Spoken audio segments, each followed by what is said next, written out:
Sir माफ कर दो सर, बात तो सुन लो मेरी। बैठाओ इसको। नाम क्या आपका नाम क्या? मेरा समझ नाम है सर। मेरी हुआ क्या है?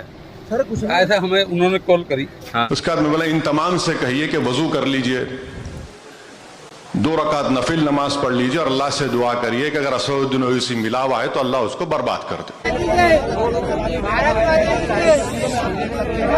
अस्सलाम वालेकुम दोस्तों, ये वीडियो देखकर आप भी सोच रहे होंगे कि अचानक रोड के ऊपर ठहरकर ये शख्स भारत माता की जय के नारे क्यों लगा रहा है। तो ये है फैजान। पिछले साल इनको गिरफ्तार करे थे। एक अपने पड़ोस में कंट्री है जिसको अपन मेरा जिस्म मेरी मर्जी बोलते हैं, तो उन लोगों को जिंदाबाद बोल के बोल दिए थे उन लोग, यानी कि वो कंट्री का नाम लेके इन्होंने जिंदाबाद बोल के नारा लगाए थे। तो पिछले साल जब ये वाकया पेश आया उसके बाद में इनको गिरफ्तार कर लिए थे, कोर्ट में प्रोड्यूस करे। अभी इनको सजा मिली है 1 साल के बाद के हर मंगलवार के दिन यानी कि मंगल के दिन इन्हों आना, आके जो है सलामी देना और कहना भारत माता की जय, और वो भी 21 मरतबा हर मंगल के दिन।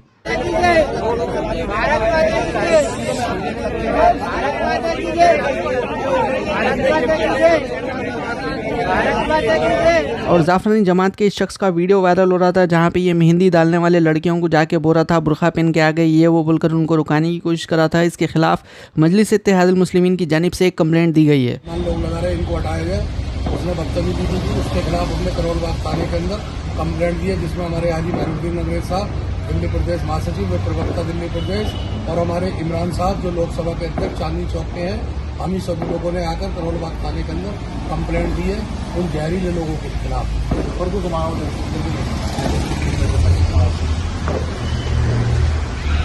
उसके बाद में बोला इन तमाम से कहिए कि वजू कर लीजिए, 2 रकात नफिल नमाज पढ़ लीजिए और अल्लाह से दुआ करिए कि अगर असदुद्दीन ओवैसी मिला हुआ है तो अल्लाह उसको बर्बाद कर दे, और अगर झूठ बोल रहा है तो ये बर्बाद हो जाए।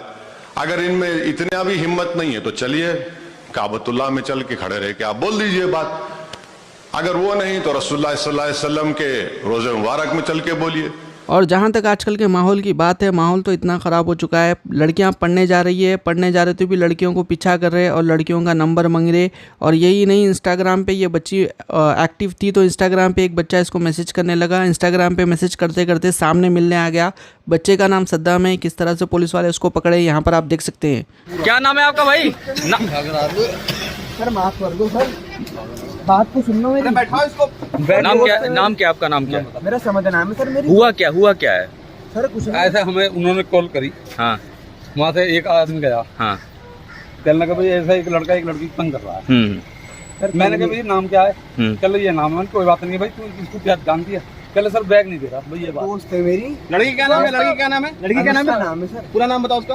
अनुष्का नाम है। पूरा नाम तो बताओ, जानते हो तो। अरे इंस्टा आईडी छोड़ो। इंस्टा आईडी क्या नाम है उसका?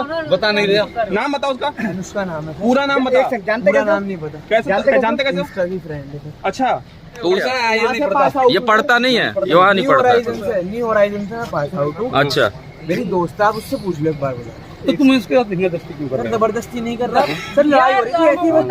वहाँ से भी देख रहे हैं। अरे वो कह रहे बाइक छीन के भाग रहे थे तुम। नहीं सर, एक बार पूछ तो रही थी। अभी तो बोलिए यार सर मैं तुम जानते हो उसको? हाँ जानते। कहाँ घर है उसका? सर उसका आईटीओ पर घर है। कहाँ घर है? आईटीओ पर घर पापा है। का नाम क्या है उसका? पापा का नाम क्या है? कुछ नहीं, आप वेरीफाइड करिए उसके बाद फिर इनको छोड़िए। वेरीफाइड करिए, ले जाइए। और बहरेज में जो माहौल ख़राब हुआ था, इससे मुतालिक बीजेपी के एमएलए को लेकर लिख रहे थे लोग के बीजेपी के एमएलए खुद जाकर बीजेपी के लोगों के खिलाफ कंप्लेंट लिखा दी है वहाँ पे बहरेज के अंदर, बोलकर कि दंगे में उन लोगों का भी नाम आया बोल के इस तरह की बातें वायरल हो रही थी। अब इससे लेकर बीजेपी के एमएलए खुद आकर क्लैरिफाई करे हैं और ये भी कहा है उन्होंने कि जो लोग वहाँ पर मौजूद थे काफ़ी सारे लोग शराब पीकर भी थे। मुकदमा लिखा देने से न कोई मुलजिम होता है और न कोई दोषी होता है। हमने स्पष्ट रूप से लिखा है कि सीसीटीवी कैमरे वहाँ पे लगे हुए हैं। एक दुकान पे नहीं, कई दुकानों पे लगे हुए हैं। उनको विवेचक देखेगा और जो भी बलवा करने में होंगे, जिसने भी फायर किया होगा, जिसने ईंट पत्थर चलाई होगी, उसके विरुद्ध वो कार्रवाई करेगी। इसका महाराजगंज की घटना से कोई लेना देना नहीं है। और जहां बार बार भाजपा का जिक्र आता है, हमारे ख्याल से भाजपा का इसमें कोई नहीं है। बाद में जानकारी मिली कि अर्पित श्रीवास्तव भाजपा के भारतीय जनता युवा मोर्चा के नगर अध्यक्ष हैं। इसके अतिरिक्त भाजपा का मेरे विचार से कोई इसमें है नहीं। और उपद्रवी लोग थे, ज़्यादातर लोग नशे में थे और सब लोग ये कह रहे थे कि ये हमारा भाई है। जब हमने परिवार के लोगों से पूछा कि ये आपके भाई हैं, और जो लोग कह रहे थे कि हम इनके भाई हैं, वो शव के मुंह पर बैठे जा रहे थे। उनको ढकेल करके हमने पीछे किया, और मैं, दिवाकर पांडे जी, अखंड प्रताप सिंह और उनका भतीजा किशन, 4 लोगों ने उस शव को कंधे पर लेकर के उठा करके हम लोगों ने उसको मर्चरी तक पहुंचाने का काम किया। और जब मर्चरी पहुंच गए तो मर्चरी का दरवाजा भी तोड़ दिया उपद्रवियों ने। एम्बुलेंस को शीशा पत्थर फेंके, एम्बुलेंस भाग गई। उसके बाद में मर्चरी की दीवार भी गिरा दी गई, जो लोगों ने मुझको बताया। और 13 तारीख की घटना है। कई लोगों ने कहा कि अपने लोग हैं, तो हमने कहा कि अगर कोई अपना है तो आ करके बता दे। हमने 18 तारीख को FIR लिखाई है।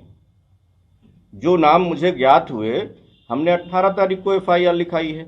और इसमें कहां से ये बात आ गई, अखिलेश जी हो या कोई अन्य नेता कह रहा हो कि भारतीय जनता पार्टी ने दंगा कराया, और भारतीय जनता पार्टी के नाम ही भारतीय जनता पार्टी के विधायक ने लिखा दिया।